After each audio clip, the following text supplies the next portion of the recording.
Need your daily fix on mixed martial arts? We're going to kind of recap Bellator 155 from UFC 198. Who's who? Kind of a controversial decision. And who's not? I couldn't figure out why, and then it hit me. Well, don't you fret, because Golden State Media Concepts got you covered. Get your daily dose of MMA podcasts. Everything from the UFC, Bellator Fighting Championship, Extreme Cage Fighting, Invicta Fighting Championships, and so much more. Join us as we talk about some of the biggest names in mixed martial arts. We've got you covered here on Golden State Media Concepts MMA Podcast.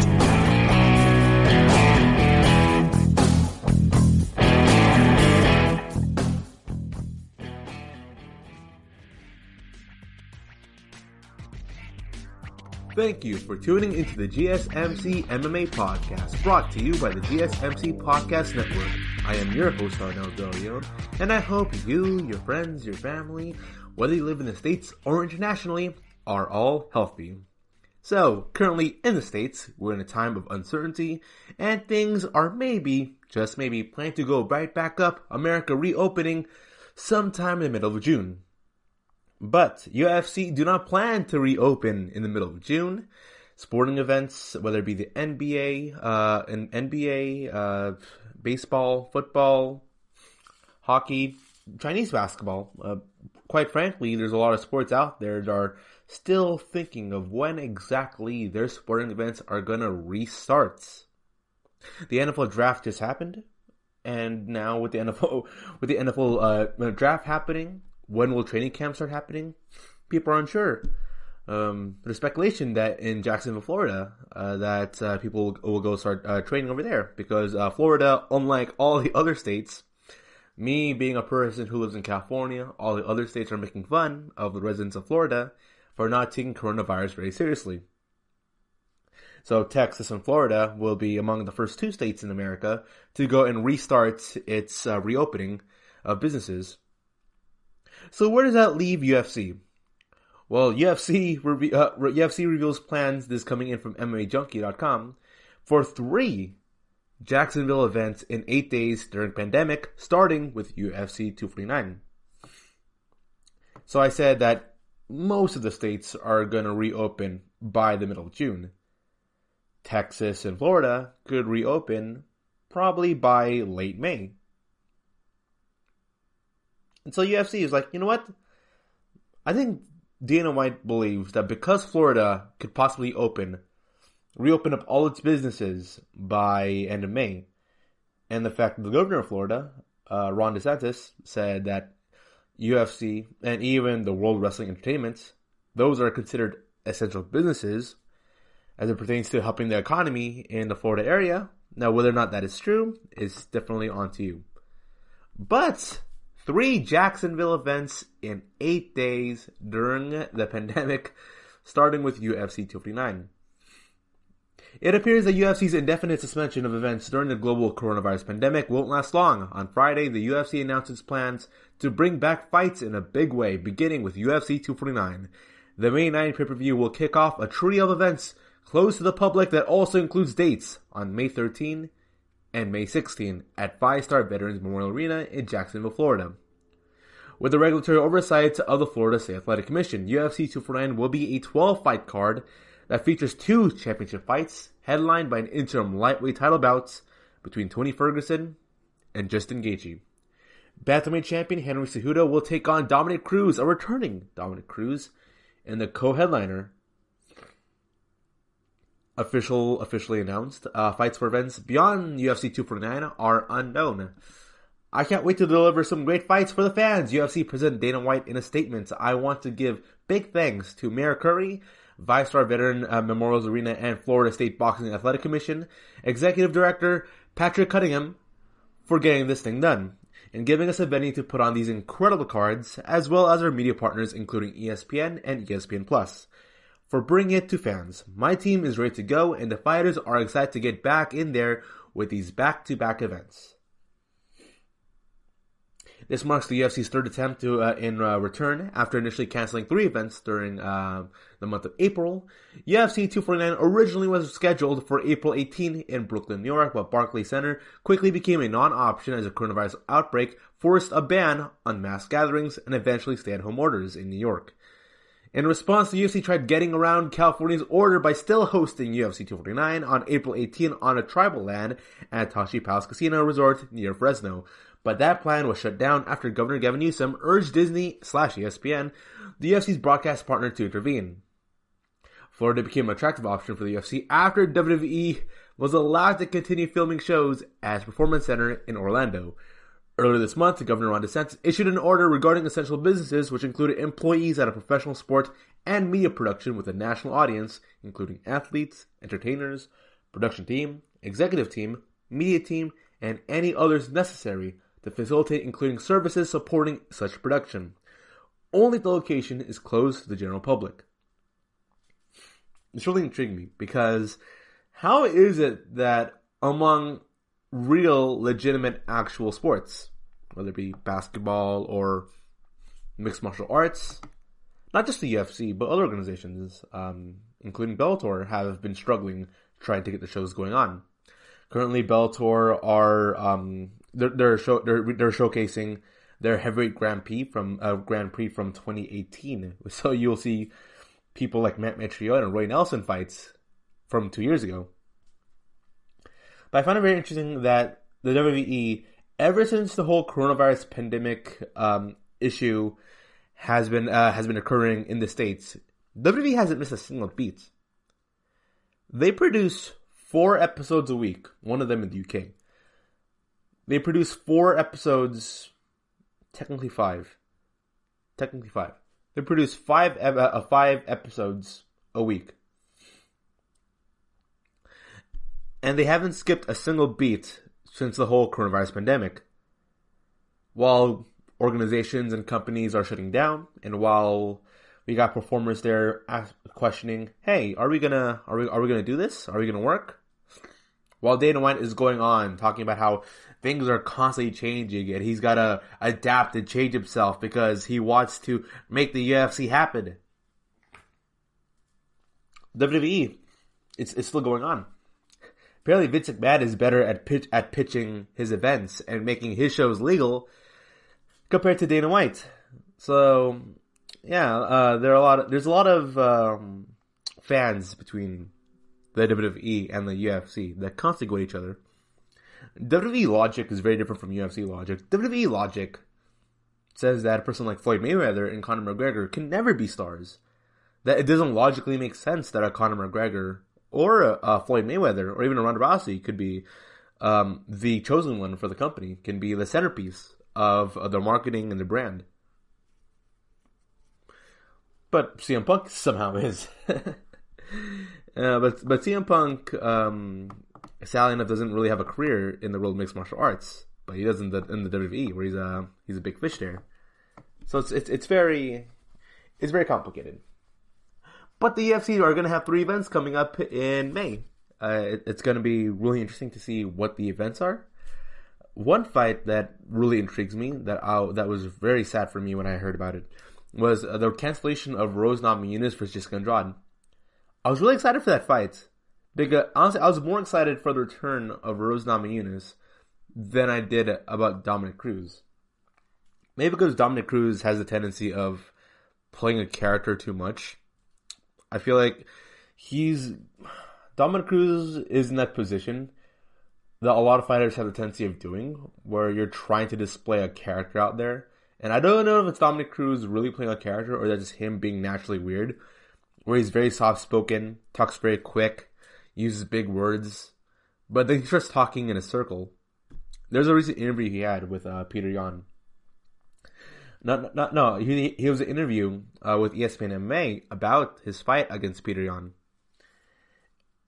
And he, interviewed himself. It went from someone interviewing Dominic Cruz to him interviewing himself and giving these very vague answers. I think the interviewer told Dominic Cruz, "Hey, were you supposed to fight against Peter Yan in a UFC event a couple months ago?" And Dominic Cruz was like, "Did I? Was I supposed to fight him? I don't know." and he's being all vague about it. Instead of being like, oh, I don't know if I was going to fight Peter Yan, he was like, was I really going to fight Peter Yan? I don't know. It's, there's some like mysticism to Dominic Cruz that kind of like turns me off a wee bit here. But Roslan Muniz has all the tools to be one of the best fighters in the entire UFC. There's a point in time where we could have pinned down Rose Namajunas for being the best women's fighter in all of the UFC. When she defeated Rose Namajunas defeated Joanna Jędrzejczyk twice, and we saw how easy it was for Rose, and we saw how dominating of a fighter that Rose Namajunas was against Jessica Andrade in the first round of their first fights. I thought, dude, there's absolutely nothing that can stop Rose Namajunas except herself. And in that fight, I thought Rose Namajunas stopped herself in that fight. So coming up after the short break here, we'll be discussing some more MMA news right here, the GSMC MMA podcast. You really can't underestimate the importance of having the right creative work for your brand or your product. Whether it's a logo, a website, a book cover, or an ad campaign, you really need a quality design to make that big difference pop and deliver your overall engagement and success in a competitive market. That's where Design Crowd comes in. Design Crowd has over 750,000 designers from Sydney to San Francisco ready to help you with awesome creative ideas. They make crowdsourcing work for you. So if you need a logo or you're working on your creative branding, you can go to designcrowd.com and post a brief describing the design you need. And then within about 2 to 7 days, you'll receive up to over 100 different designs from designers around the world. Then you pick the best design and approve payment to the designer. So you're only paying for the design that you want. It takes a lot of the guesswork out of freelancing and out of crowdsourcing. And you don't have to be a huge company like Harvard Business School to use Design Crowd, although they have used it as well. You can start a project on Design Crowd for as little as $99. And if you go right now to designcrowd.com/health and wellness or enter the promo code health and wellness on their website, then our health and wellness listeners will receive up to $150 off of your design project. That's designcrowd.com/health and wellness or entering that promo code health and wellness.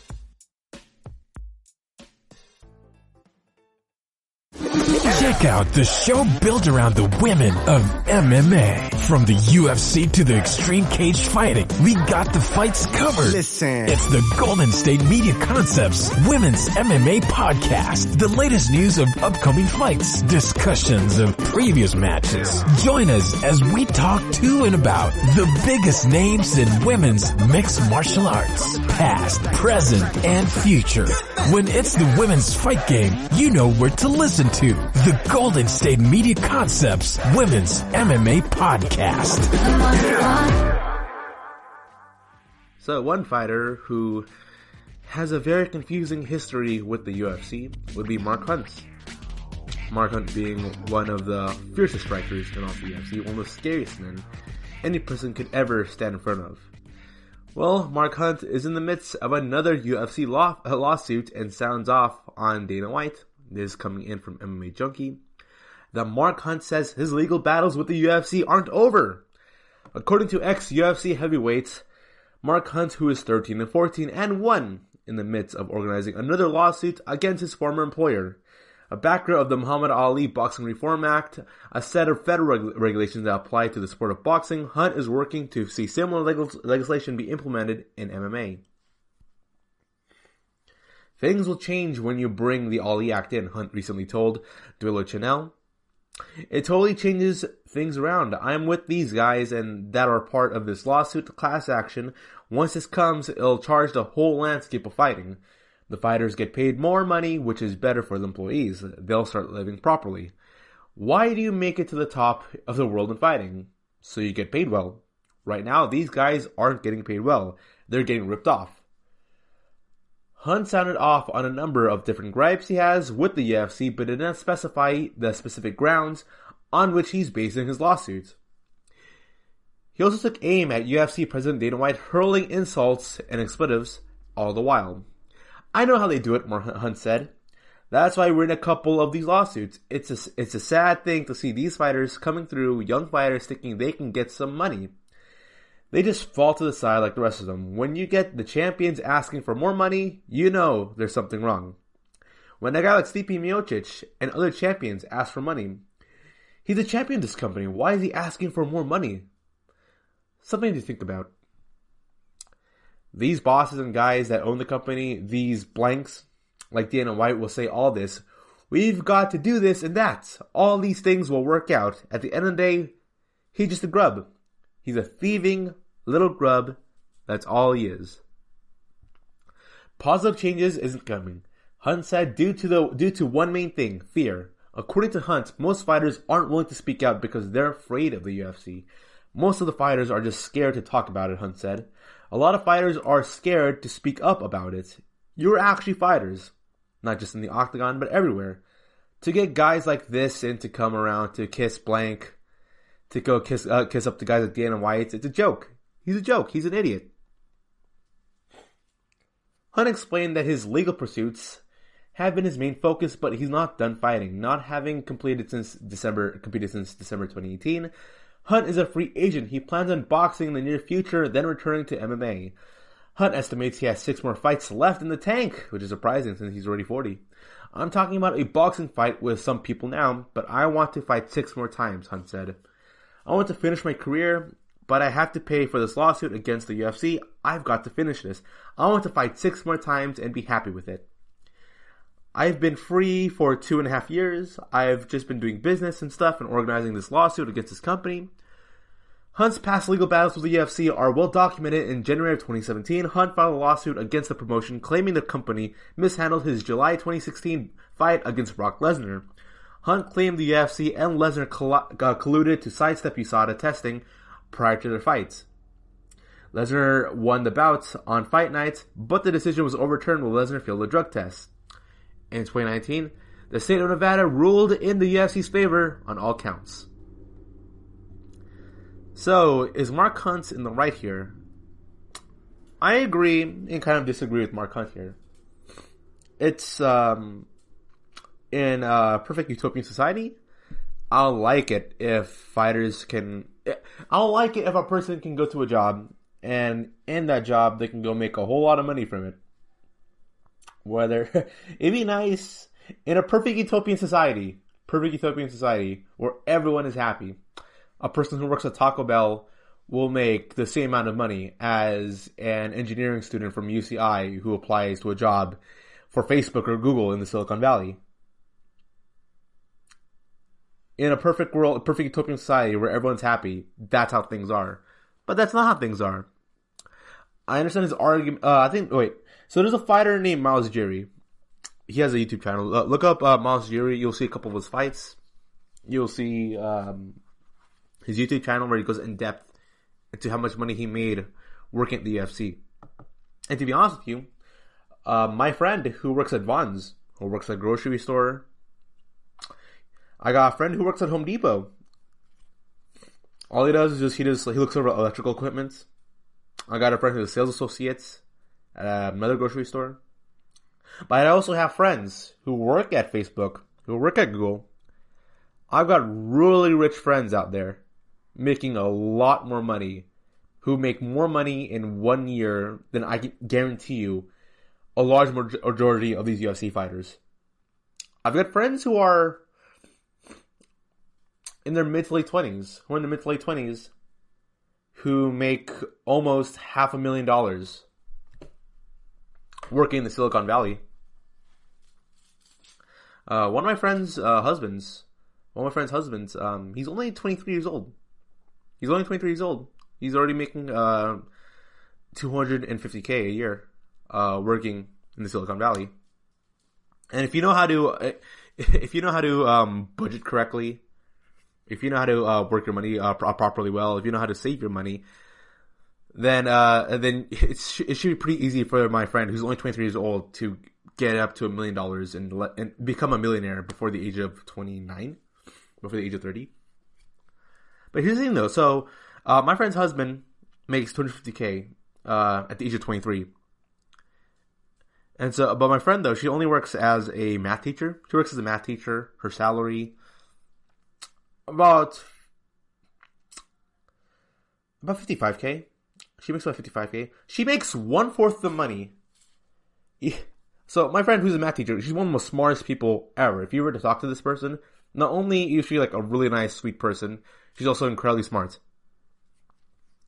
But she only makes 1/4 the money that her husband does. And it's because you're not as valuable as you think you are. That's what I always believe people. I got friends who like try to be like I got people who are trying to be famous, like Logan Paul, like be famous YouTubers, Instagrammers. But and also I watch a lot of like streams and Twitch channels. There's a lot of people have the weird tendency to believe that all because you believe you're valuable, your belief in how much value you carry to a company, it doesn't matter what you think. All that matters is what your employer believes. So I've got my friends who make 6 figures working as engineers in the Silicon Valley. If you were to ask them how much money they make, they're saying, how much money they deserve to make. They say, I don't mind, making $80,000 a year. I got engineering buddies who have $250K, who make $250,000 per year. When asked how much money they would want to get before they applied to any of their jobs, they said, I wouldn't mind being paid $80,000 a year. They said they would be surprised and shocked if they made $100,000, if they made $100,000 per year.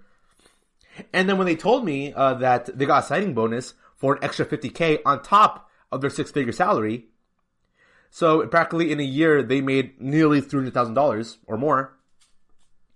They're like, I don't deserve this. I don't really think I'm worth that much, or I have that much value in the company. And that's how it is for the UFC. It doesn't matter how much value how you believe or you think you are worth in the UFC. It all depends on your employers, how they view you.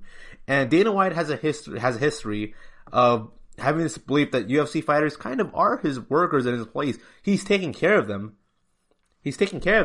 And although the UFC has a whole lot of money, he doesn't perceive his fighters as businessmen. Dana White has gone on record to say he doesn't like it when his fighters try to act like business people.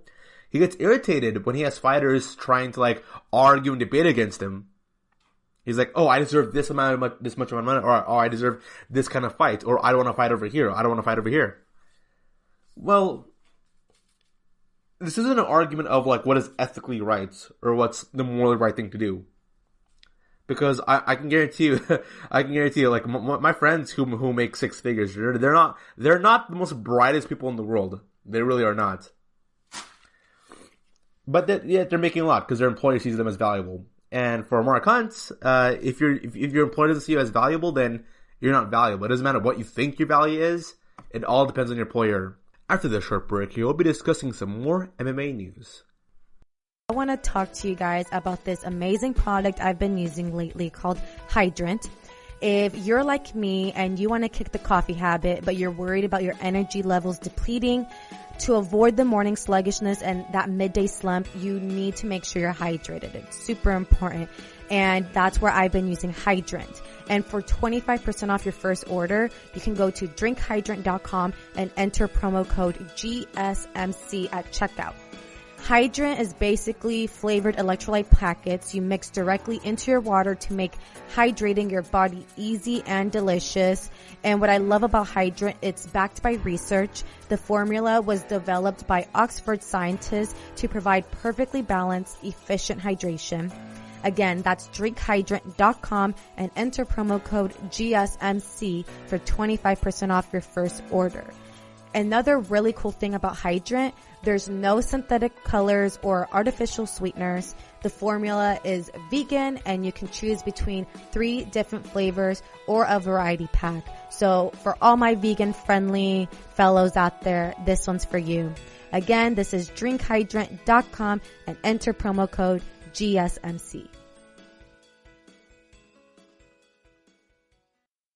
This is your ultimate stop for everything sports. The Golden State Media Concepts Sports Podcast. Should I say more? From the NFL, MLB, the NBA to MMA, it's all in here. The Golden State Media Concepts Sports Podcast. Listen now.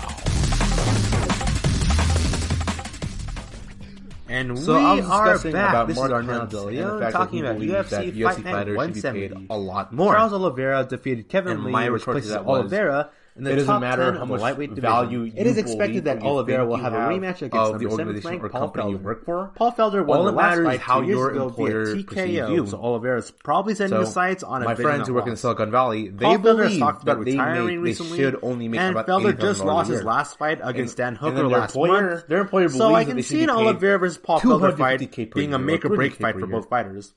It doesn't matter what you Reviews believe. has talked Whether about how you undersell he feels yourself or you rejuvenated, he oversell feels yourself. like I he's think got for a lot second of win in him. mixed martial artists Now, out there, they have the despite tendency him of being in the fight overselling game for so themselves. long, They really Oliveira do. at this I'll point like it to live. pretty I like to live much in a has a world Hall of Fame where career kind of going for him. we're with the exception of him not engineer having who title. sits their Oliveira butt also down in a extended small his cubicle, UFC record for most writing in submission their wins, typing with in their small 14 laptops and submission computers, victories in the doing UFC. admittedly a really Now, boring he's job. right now currently in get paid the same amount of money as he as has somebody the who second puts their most life out bonuses there, received, risks brain with injury to go 16 feed their fight of families. night / performance / I like to live in a world like that, but that's not the reality of and also, he extended his But it is finishing being streak reported to in 8, from which marks Buddy the longest Abdul-Hakam. active finishing Dana streak for White's now, most famous and checks ties for with Donald fighters Cerrone with during most pandemic. finishes UFC will be in the up UFC. and running. That is the headline. The subheadline over here, the subtitle over here is, UFC will not be giving out stimulus checks to anyone during this pandemic. I don't think it's the UFC's responsibility to give any of their fighters stimulus checks. They just have to give them fight checks. Dana White recently addressed a fighter's financial situation during this pandemic. After the promotion canceled multiple events already, the UFC president says they're working on a deal to compensate those athletes who had scheduled bouts. People who missed their fights, we're working out a whole deal for those guys. We're working on all those stuff. White declined to go through the specifics after it was earlier reported the athletes from the canceled UFC London event were paid part of their contracted purses, but not exceeding $20,000. When further asked about compensation, White said the UFC athletes who are independent contractors, not employees, won't be getting any stipends during the pandemic. Once again, this reiterates the idea that it doesn't matter how UFC athletes believe how they should be perceived of the company. All that matters is what Dana White perceives. If Dana White sees you as a contractor, then he should pay you that of what he believes a contractor should be paid. It doesn't matter what the fighter believes. The fighter can believe that they're a full-on employee, and they can make logical, sound arguments based on facts. But it doesn't really matter, sadly enough. We're not doing stimulus checks, White said with a laugh. We'll be back up and running is what we're going to do. When you're with the UFC, we're moving forward. You're going to continue to work, continue to make money, continue to feed your family, whether you work at the offices or you fight for the UFC. Best case scenario for athletes would have always been to get paid and wait out this pandemic, but Dana White has been bullish on that idea.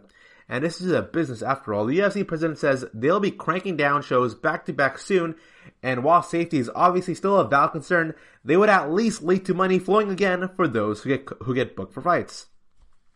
When compared to other MMA promotions, Bellator also isn't giving a monthly stipend, but like UFC, they plan on returning to host an insane amount of shows in 2020.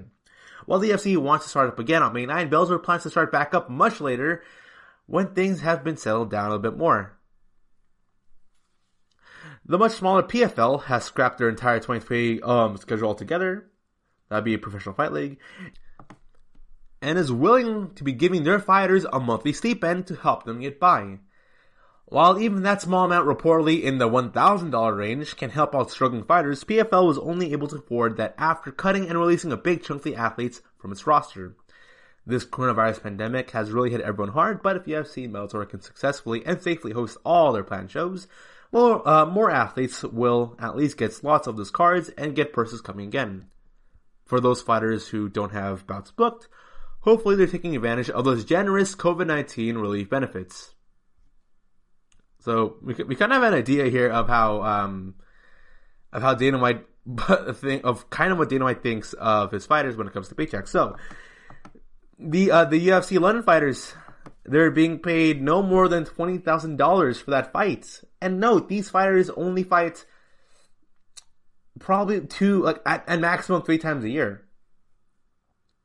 And considering what Miles Jury said, which is like a couple years, Miles Jury said that he made about 18,000. He made about 18,000 per fight when he was competing for the UFC. And when you look at the UFC London card, there's not that many fighters who are that high in the totem pole as it pertains to rankings. There really isn't. There are a lot of fighters out there who are unranked. So for the most part, most fighters fight typically around 2 fights a year. And if that's the case, a fighter from UFC London, if his fight were to be cancelled and he were to fight one more time, which probably will happen, he'd be making less than $50,000 a year. We got fighters from the UFC making less than $50,000 a year. And that's why these fights really do matter. They really do matter, because if someone were to win fight of the night or knockout of the night or submission of the night, those really matter. They really do, because you're practically doubling your paycheck. I saw ESPN. I saw a site from ESPN where they're talking about how much money these the woman fighters make, and I saw somewhere there that Valentina Shevchenko, she only made $100,000 purely off just showing up to the card and fighting. She made only $100K. I got friends and family who make double, triple times as much money as Valentina Shevchenko, who are a lot less famous, who put in a lot less effort in their fields. That's not me insulting them. That really is that's them admittedly telling to me, hey, I don't really do much in my job, but I'm making $250K a year. They're telling me that I'm doing a really important job here with me updating servers and writing algorithms and doing a whole bunch of computer engineering stuff. I got friends who are also nurses and doctors. They always tell me that they overtrained for the job they applied. Yet they're being paid double, 3 times as much money as Valentina Shevchenko is. So Valentina only makes $100K just for coming in and fighting, but she makes another extra $100K for award bonuses, for knockout of the night, for fight of the night, for submission of the night. There was one fighter, I think it was Amanda Nunes, where she made $150,000 extra off her having a really good performance. So really, I feel sad for these fighters. I really do. I like to live in a world where these fighters can make a whole lot more money. I find it very funny that UFC, that Dana White and UFC representatives always take the claim that we have the best athletes. You know why? Because our athletes are going out there. This is the most dangerous sport in the world. They're risking their lives more than any other sport. They're out there. It's more mixed martial arts, combat sports is much more dangerous than basketball.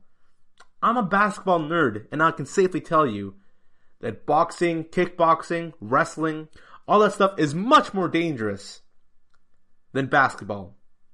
But we got basketball players like Alan Crabb, Alan Crabb, who's a role player who people barely know, making upwards of $17 million a year, playing 18 minutes a game for about 6 to 8 months in the year.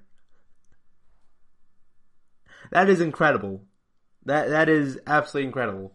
And the reason why they can do that is because the NBA, unlike the UFC, there's an NBA union.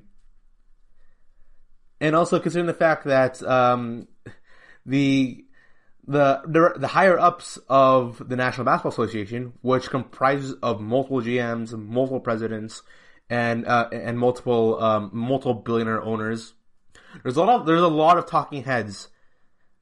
Unlike the UFC though, UFC there are some different representatives, whether it be the Booker, the owners, Dana White. There's a lot more fewer heads to discuss, the ethics as it pertains to their sports than as opposed to the NBA. Also, the NBA, those NBA players, a lot more better than UFC fighters, do a lot more better job in pushing their brand. In the NBA, it's a star-driven league. Stars make the money. Stars provide the money. UFC, not so much. Conor McGregor, Ronda Rousey. But even then, Ronda Rousey said that she didn't make that much money working for the UFC. After the short break here, we'll be coming back here with some more MMA news. You really can't underestimate the importance of having the right creative work for your brand or your product. Whether it's a logo, a website, a book cover, or an ad campaign, you really need a quality design to make that big difference pop and deliver your overall engagement and success in a competitive market. That's where Design Crowd comes in. Design Crowd has over 750,000 designers from Sydney to San Francisco ready to help you with awesome creative ideas. They make crowdsourcing work for you. So if you need a logo or you're working on your creative branding, you can go to designcrowd.com and post a brief describing the design you need. And then within about 2 to 7 days, you'll receive up to over 100 different designs from designers around the world. Then you pick the best design and approve payment to the designer. So you're only paying for the design that you want. It takes a lot of the guesswork out of freelancing and out of crowdsourcing. And you don't have to be a huge company like Harvard Business School to use Design Crowd, although they have used it as well. You can start a project on Design Crowd for as little as $99. And if you go right now to designcrowd.com/health and wellness or enter the promo code health and wellness on their website, then our health and wellness listeners will receive up to $150 off of your design project.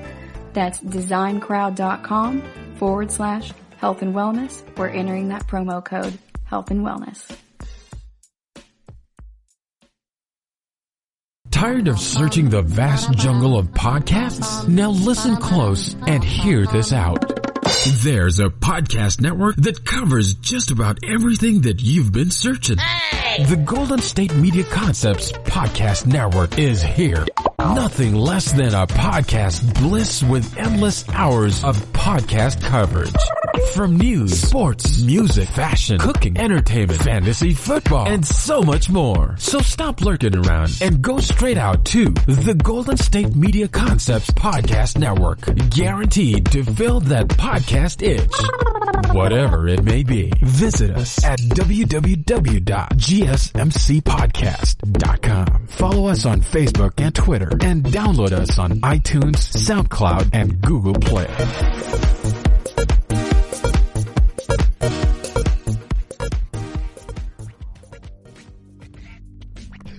And we are back. So this is coming in from BloodyElbow.com. And that Dana White continues his feud with the wimps.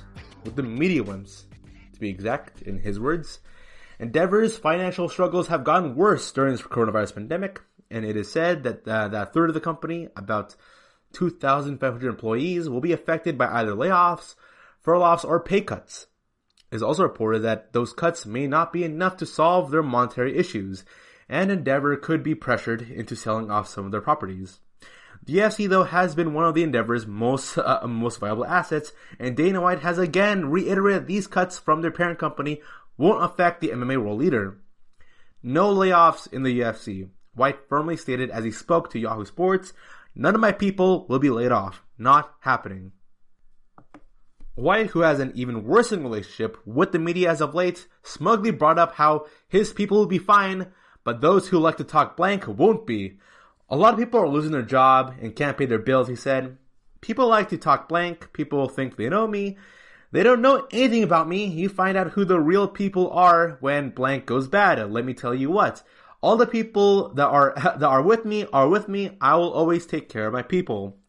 A lot of the media were going crazy about me trying to pull off the fight last weekend. A lot of the media were going to get laid off pretty soon. This is just the beginning," White said with a huge grin. "We haven't even had talks about going back to normal yet. When we get back to normal, it's going to be a very long time before things are normal again." White, who has called the media the weakest, wimpiest people on earth for criticizing his efforts to host shows during a pandemic. did bring up some harsh realities that a lot of journalists and media outlets are currently facing.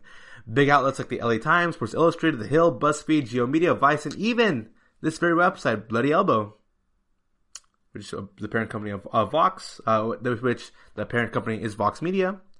They've all been hit hard. Advertisement dollars and other revenue streams have been drying up for a lot of outlets, forcing countless of journalists and media members to lose their jobs or be subject to furloughs and pay cuts. As I alluded to, this is only the beginning, and things are expected to get worse in the coming weeks and months for those media members. It's just I work in the field of media. Outside of doing this, I work as a court reporter, and because of the whole coronavirus pandemic issue, I'm not able to work as a reporter. Which you really shouldn't be making fun of people for that. You really shouldn't, actually. Oh man, dude, like, they made fun of me for not being able to get the show happening, but guess what? The show didn't happen, and I was able to reschedule it for a later show, but I still won that show. It's, Dana White really is a cartoon character. He really is. And it's understandable why a lot of fighters like, Mark Hunt really don't like, Dana White though, because the more you look into the history of Dana White and how he got to his position in the UFC, a lot of it involves the more you learn about the backstory and the history about Dana White and how the UFC and how he got to the position he did, a lot of it involves an aspect of luck. I'm a firm believer that luck does play. I like to live in a world where skill and hard work will determine how much money you make, but that's not really true. There has to be an aspect of luck involved in it. You can be a person who goes to a really great prestigious college. You can be a person who goes to an Ivy League, like Brown University, and then you can graduate with a degree there, and you can end up working maybe like 60, 80K a year. I got a friend who went to Princeton. Graduated from there, she's making about 90K a year now, 90K a year. And then I got one of my friends, he graduated with an associate's degree from a community college right now, making 6 figures, easily. Big house, big family, a whole lot of money to spare, a whole lot of money to waste, really. There's a luck aspect into the world of success. And when you look at Dana White, a large part of his success stems from luck. And I think he knows it as well. I think he knows, like, okay, I'm successful and I'm really rich, and a part of that stems from me being lucky and being in the right place and the right time and having the right situation go my way. I truly believe that. And so instead of him, and for him, I think he believes that, like, okay, so instead of feeling bad about myself, knowing that I became super successful through an aspect of luck, I'm gonna just go with the flow. I'm gonna just go take all my success and just go with it. I'm gonna go with it as if it wasn't based on luck. Because there are some people out there in the world who are like my friends. Like, my friends make a lot more money than a lot of these UFC fighters. And they always feel really guilty they always like downplay themselves a lot. A lot of rich people have the tendency of doing this, where they downplay how successful and rich they are, because it kind of makes them feel bad. It makes them feel like not worthy. There's a very strange psychological aspect to it, actually, where a person who's very successful and very rich will deny that they're rich and successful until they're a lot more older in their age. So one ex-football player, wants people to change their viewpoint of him would be UFC heavyweight Greg Hardy. It is coming in also from BloodyElbow.com, as he wants to live on Fight Island and fight 6 times a year. This is being quoted from Greg Hardy that, Dana, man, if you got like quarters, I like to stay on the island, bro. I'm not ashamed to move in. We can fight every couple of weeks, dude. Greg Hardy had an interview here with TMZ Sports, and he says, I'm sitting here right now, Dana, man. If you got like quarters, I'll stay on the island, bro. I'm not ashamed to move in. We can fight every couple weeks, dude. With all seriousness, let's run it. I will live on it and break my own record that I tied last year. 100%.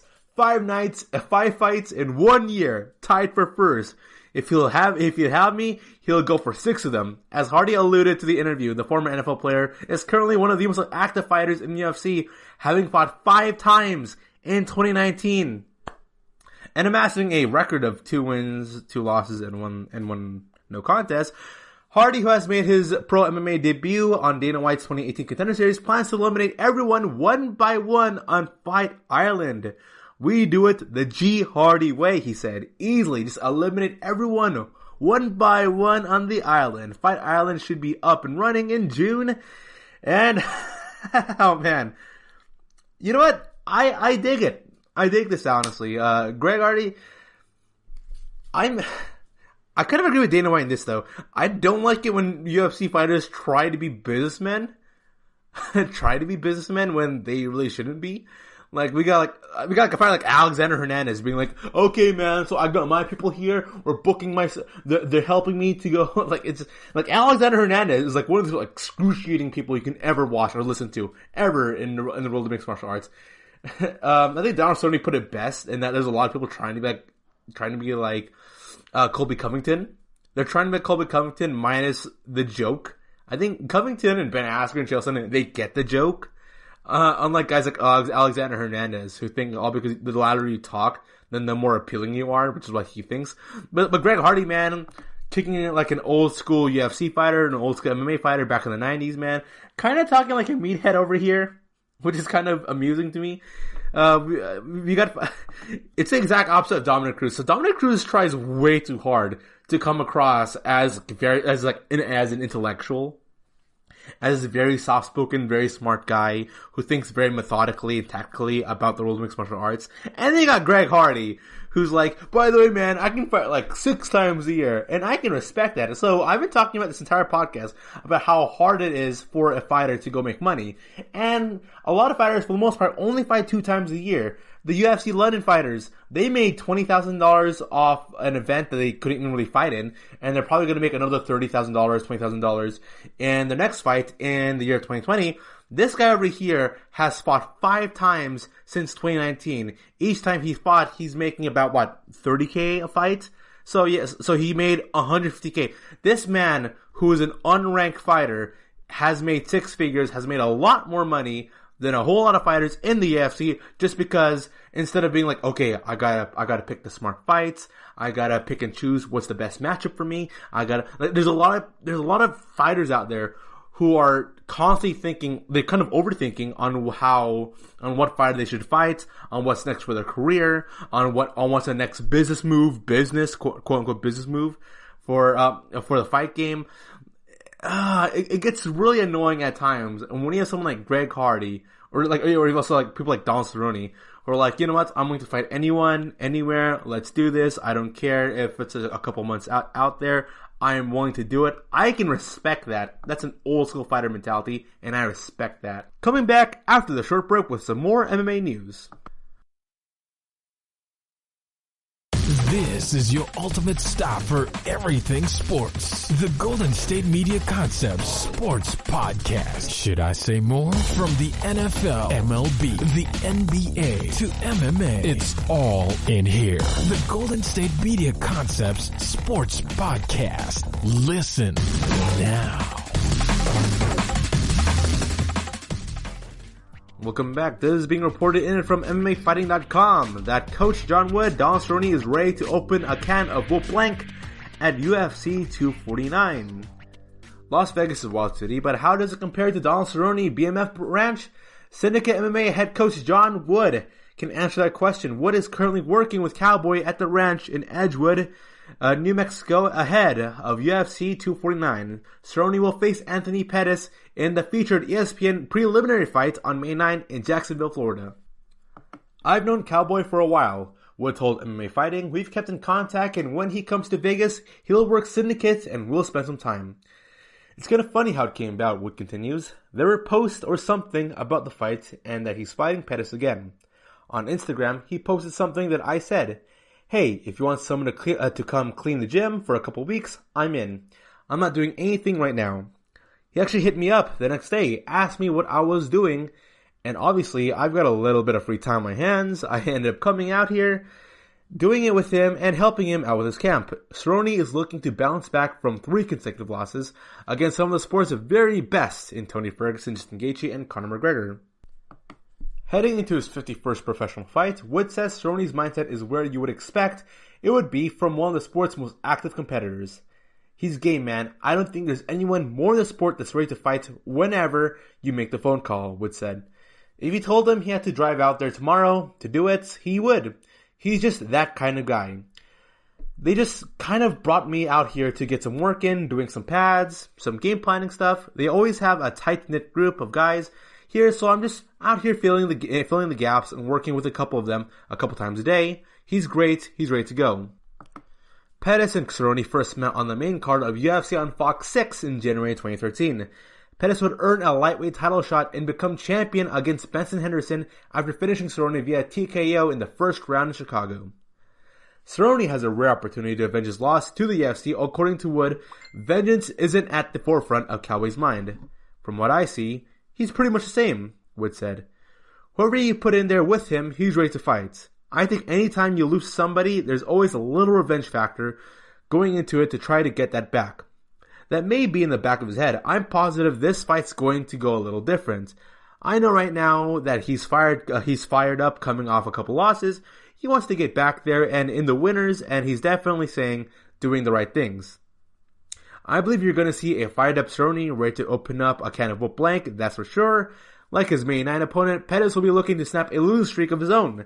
After a highlight reel KO win over Stephen Thompson at UFC Nashville in March 2019, Showtime dropped back-to-back fights to Nate Diaz and Diego Ferreiro, which was the first time Pettis had been submitted in his 32-fight career.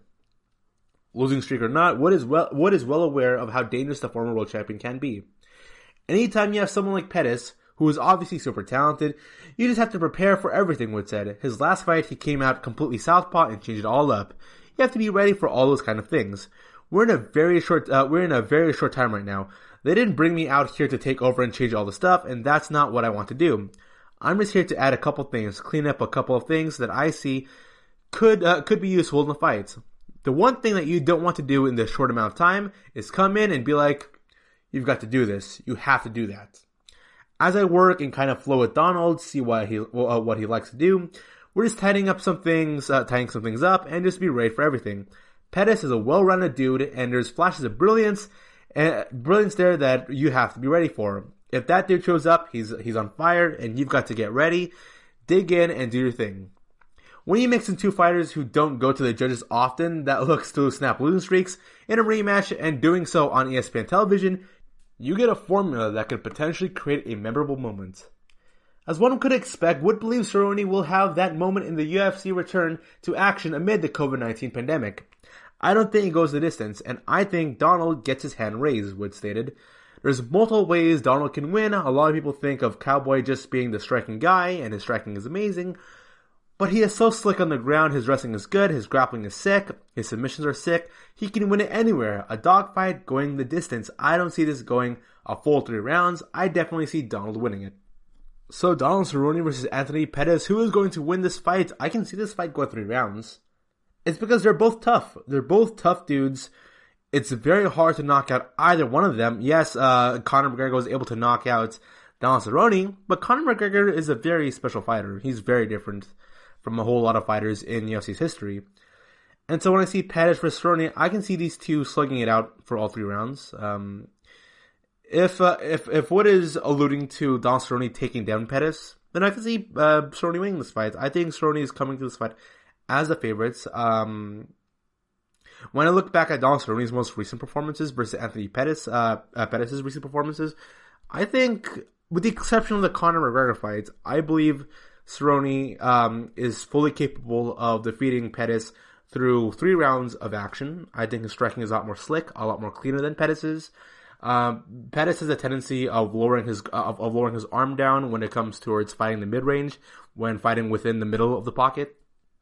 I think Pettis is really good when he has to go fight outside the pocket and he's trying to go lean in for a kick or lean in for a Superman punch or he's trying to lean in for a strike.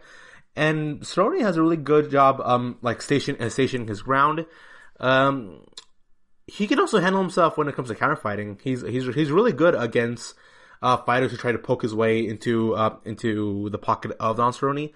And so Donald Cerrone, I think he's going to go defeat Pettis after 3 rounds. I don't think it's going to end via knockout unless Cerrone was able to take down Pettis, because Pettis has never really developed a ground game that's all that strong, or that like, oh man, Pettis can definitely handle himself in the ground, man. He can definitely protect himself. He can go out wrestle whoever he's matched up with. I don't really think so. It is reported by MMAfighting.com that Dana White defends Dominic Cruz receiving a title shot after nearly 4 years off. When he's finally finished with fighting, Dominic Cruz will be remembered as one of the greatest bantamweight fighters in the history of the sport. Unfortunately, he'll also be remembered as an athlete whose career was ravaged by injuries with several multi-year absences from action due to his various struggles he's had staying healthy. The last time Dominic Cruz appeared in the UFC was in 2016 when he lost a unanimous decision to Cody Garbrandt in a fight that cost him the 135-pound belt. Since then, Cruz has been sidelined by various injuries including a broken arm, a shoulder surgery that has kept him out of action, and despite the long layoff, Cruz will be jumping right back into the title fight at UFC 249 when he faces reigning champion Henry Cejudo in the co-main event of May 9. Of course, Cruz's title shot came all together after former featherweight king Jose Aldo was ruled out of the fight due to travel restrictions getting into the US due to the ongoing coronavirus pandemic. Still, Dominic Cruz receiving an opportunity to compete for the title is coming from after coming from a loss coupled with nearly 4 years off. Had a lot of high-ranking bantamweights being like, you know what, Dominic Cruz, how the heck is he fighting for a title? He's been gone for 4 years and he lost. So what's happening here? UFC President Dana White said via Instagram on ESPN that he's still one of the best in the world. I'm not really sure about that. When asked about how Dominic Cruz is getting title shots, he's a guy who has been incredibly plagued with injuries throughout his career, but he's still looked at as one of the best in the world. For a guy like Henry Cejudo who's literally willing to fight anybody and wants to fight all the best, Henry Cejudo will look to add Dominic Cruz onto his resume of being like, hey man, I defeated one of the greatest champions of all. It's like Henry Cejudo defeating the likes of Dominic Cruz and Uriah Faber and Jose Aldo. Yes, those three fighters aren't in the prime of their careers, but the fact that you still have those fighters on your resume looks really good. And I think this is a great win for Henry Cejudo. I don't expect Dominic Cruz to have an all-impressive performance. If he is able to do this, then that's a complete shocker. I don't expect him to do it though, but it would be a great story if Dominic Cruz, after 4 years, is able to have this great comeback victory against Henry Cejudo, who is at the prime, who is at the peak of his career right now in terms of abilities and popularity. So if Dominic Cruz is able to get this going on, then I'm all for it. Great for him. How do I expect this fight to turn out? I expect the bell rings, Dominic Cruz does a really good job in the first round. He'll fight Henry Cejudo the same way he fought against Cody Garbrandt. That's my prediction. And then he's going to go use his reach and use length, and he'll go for leg kicks and going for long jabs to put down Henry Cejudo, to force Henry Cejudo to fight outside the pocket. That's not going to be enough to stop Henry Cejudo. I see Cruz going in for some leg kicks, going for some long jabs, and then Henry Cejudo says, you know what, screw it, I'm going to just dive in there, go for a double leg takedown, or go for a very short haymaker closing in the pocket, because Dominic Cruz struggles when he has to go for those 50-50 exchanges when fighting inside the pocket. And Henry Cejudo is really good at that. He knocked out TJ Dillashaw. And so, if Henry Cejudo can do that, then I predict Henry Cejudo is going to win this fight easily. I say 5 rounds. It could end in a knockout in the first round, but I just hope Dominic Cruz pulls out a really impressive performance, and it's not going to be a sad one, like Chuck Liddell versus Tito Ortiz. This is the GSMC MMA podcast, coming back right after this short break.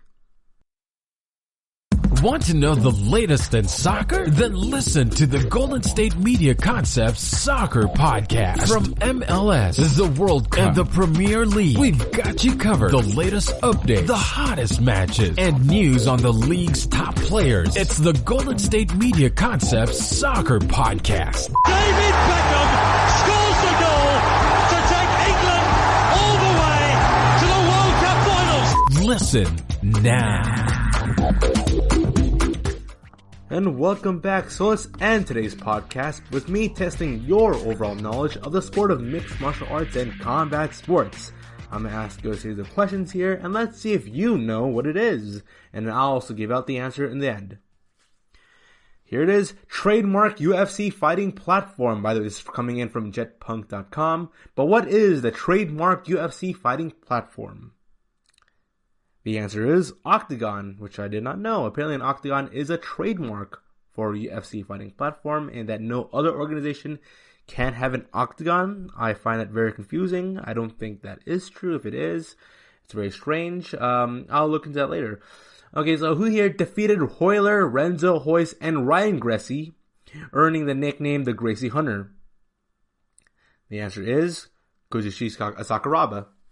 Sakuraba, obviously a man who was a pro wrestler, transitioned into mixed martial arts, became a really good mixed martial artist, and then he went back he started dabbling a little bit both of mixed martial arts and in pro wrestling.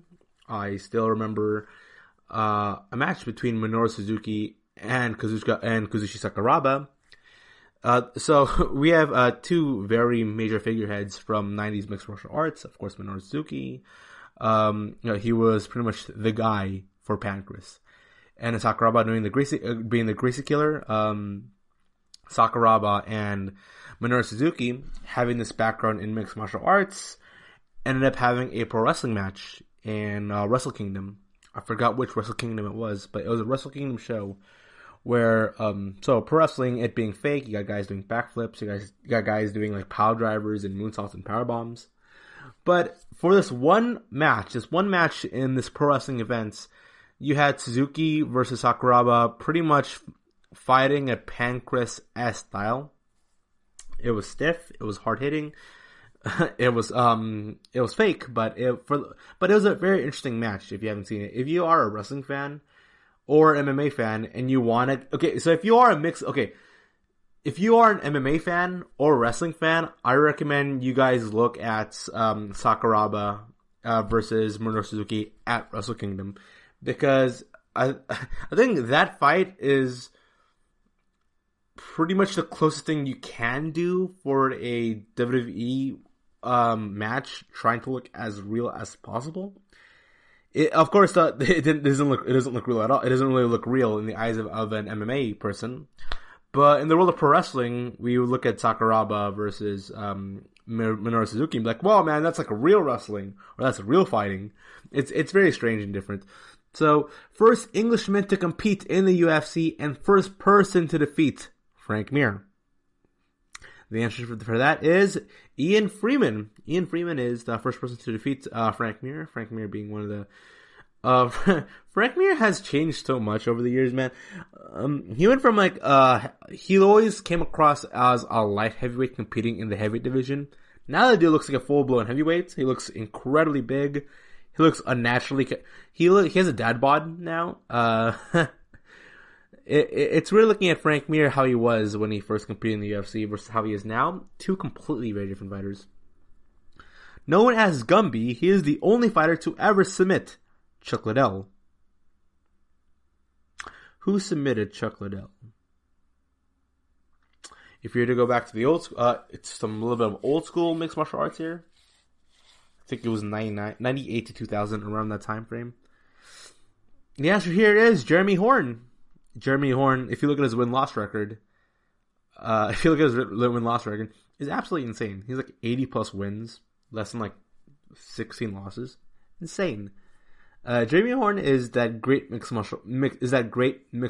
martial artist with a huge asterisk behind his career, and that he has so many wins under his pocket that to a casual, they'll look at that and be like, "Wow, Jeremy Horn, man, like the dude's probably like the best fighter in the world."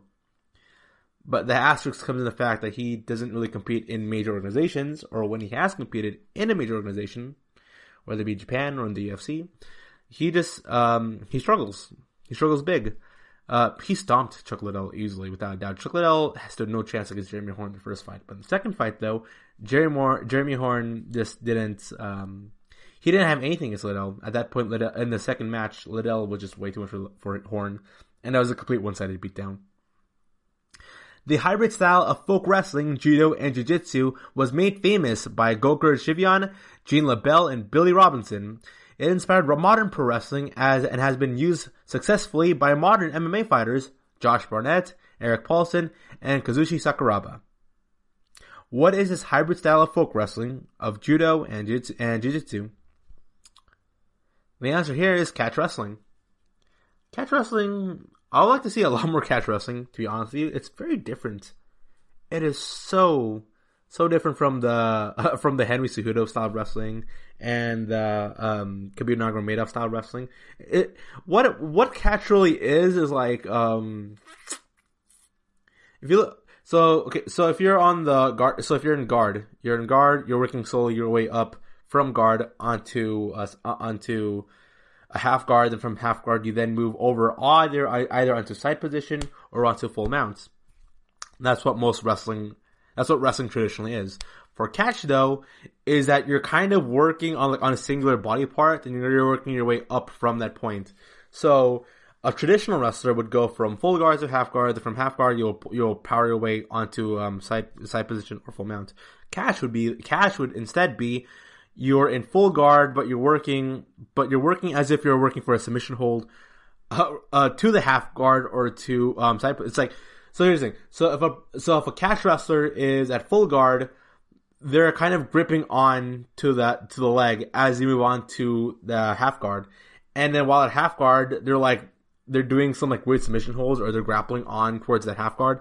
And then when they go for a side position, they're hooking onto the arm. So they're kind of going for a submission hold, or they're holding. It's a very, the way how I'm explaining to it though, it doesn't really make that much sense. But look up like Josh Barnett and catch wrestling. You're gonna see like a pro wrestling, like there's a lot of catch wrestling in pro wrestling, a whole lot of it. Pretty much, catch wrestling is the most, there's no traditional or folk style kind of wrestling in pro wrestling that's being implemented. It's all catch wrestling, because catch wrestling is very flashy, and it's a lot less on power and more on fact of like slow technical movement. It's very different.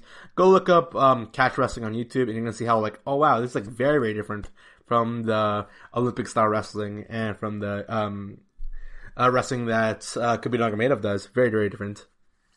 Martial art consisting of wrestling and boxing, dating all the way back to Greek Olympic Games. The answer for this one is pancration, which then goes on towards pancras in Japan. First UFC fighter to win 2 titles in 2 different divisions. It astounds me that Randy Couture was fought in light heavyweight and heavyweight. His physique looks so different from both divisions. It's amazing. Known as the Godfather of Ground and Pound, easily, that is Mark Coleman. Defeated Kevin Randleman for the UFC heavyweight title at UFC 20 in 1999. I thought this was Chuck Liddell, but then Chuck Liddell's peak was around the 2000s. So the answer here was Bas Rutten. Bas Rutten was indeed a UFC heavyweight champion, but once again, his career is in a weird asterisk. And then how much of that is like legit? Bas Rutten is a legitimate real fighter. Like, he's tough as nails. But kind of like Ken Shamrock early on in the 90s, actually, some of the fights were a wee bit fixed, or it could have been fixed. Style commonly used in MMA known as the Art of the 8 Limbs. Art of 8 Limbs, also known as Muay Thai. Won the UFC 8 tournament and dished out an 8-second victory KO in the process. Who here? Oh wow, 8-second KO. Dwayne Ludwig did not compete in the UFC 8. But Don Fry did. And Don Fry knocked out somebody in 8 seconds. His accolades as a mixed martial artist include Pride 2004, Grand Prix, and the World Combat Sambo Championship on 4 occasions, as well as medaling in the Russian National Judo Championships. Great judo champion who also was a beast at Pride in the early 2000s. Fedor Emelianenko.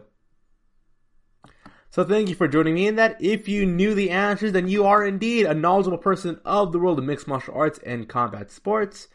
When I did that quiz, it was actually pretty difficult. There were like 7 more questions that were very trivial that I didn't want to get into. But if you guys got those questions, then good for you. So thank you for listening to the GSMC MMA podcast, brought to you by the GSMC Podcast Network. I'd like to ask that you please remember to subscribe to the show and write a nice review. That really helps us. Also, you can please follow us on Facebook, Twitter, and Instagram. Thank you, and have a good night. You've been listening to the Golden State Media Concepts MMA Podcast, part of the Golden State Media Concepts Podcast Network. You can find this show and others like it at www.gsmcpodcast.com. Download our podcast on iTunes, Stitcher, SoundCloud, and Google Play. Just type in GSMC to find all the shows from the Golden State Media Concepts Podcast Network. From movies to music, from sports to entertainment, and even weird news. You can also follow us on Twitter and on Facebook. Thank you, and we hope you have enjoyed today's program.